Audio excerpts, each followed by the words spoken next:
Budget से पहले ही market में किस तरीके की उथल-पुथल देखने को मिली? आमतौर पर बजट को लेकर सरकार क्या पॉलिसीज अनाउंस करेंगी, उसको लेकर एक्साइटमेंट बहुत होता है, बट इस बार जियोपॉलिटिकल सिचुएशन ही हावी हो रही है। पर धीरज जी, इस बार क्या उम्मीदें रखे बजट से? क्या कुछ अच्छे सरप्राइजेस की उम्मीद करनी चाहिए? देखिए, आपने सही कहा कि इस समय जो मार्केट में वॉलेटिलिटी है, वो largely attributed to the geopolitical events हैं। और जिस तरीके से कमेंट्स आ रहे हैं यूएस प्रेसिडेंट के, तो मार्केट किसी भी डायरेक्शन में जा रहा है। और इस समय मार्केट्स को प्रिडिक्ट करना तो बहुत मुश्किल है, बट बजट एक इम्पॉर्टेंट इवेंट होता है इंडिया में। और इससे बहुत सारी उम्मीदें भी रहती हैं सभी सेक्टर्स को और दर्शकों को। तो वो सही भी है। आई थिंक इस बजट में जो हम एक्सपेक्ट करेंगे उसको मैं 5 सीज़ में समराइज़ करता हूँ। क्लैरिटी चाहिए, कंटिन्यूटी चाहिए, कैपेक्स ओरिएंटेड बजट चाहिए, कंजम्पशन ओरिएंटेड बजट चाहिए और अगर कैपिटल मार्केट फ्रेंडली बजट आएगा तो बहुत अच्छा रहेगा। बिल्कुल।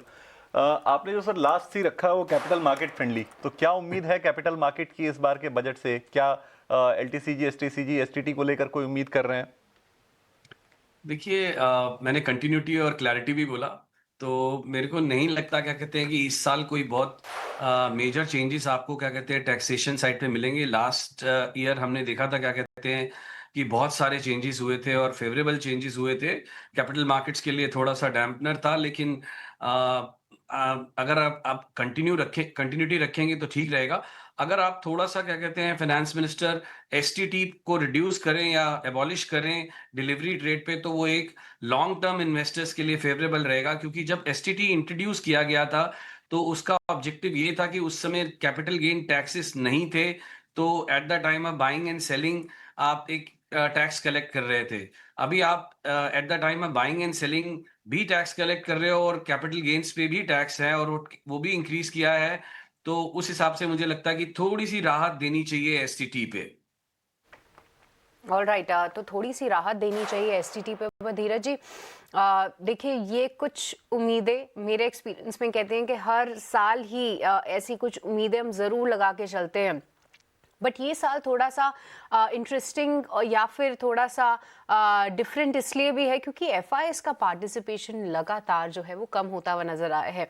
अगर एसटीटी में कोई कुछ चेंजेस होते हैं तो क्या ये एफआईआईएस को फिर से प्रोत्साहित करेगा वापस आने के लिए? और अगर ये हुआ तो एज एन इन्वेस्टर आपको कहाँ पर ध्यान देना चाहिए? देखिए, एफपीआईज जो अपना डिसीजन लेंगे to invest again in India, वो टैक्सेशन पर्टिकुलरली एसटीटी पे डिपेंडेंट नहीं होगा।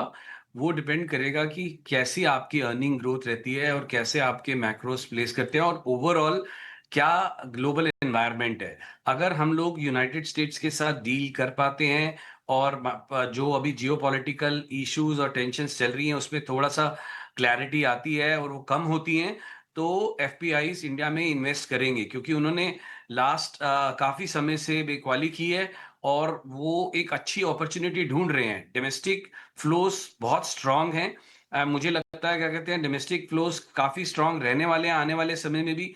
एक बहुत बड़ा चेंज आया है पिछले 20-25 साल में। जो रिटेल इन्वेस्टर्स एचएनआईज जो वॉलेटिलिटी से बहुत घबराते थे, डरते थे, अब उन्होंने एक बात समझ ली है क्या कहते हैं कि volatility is part and parcel of the investing into equity markets.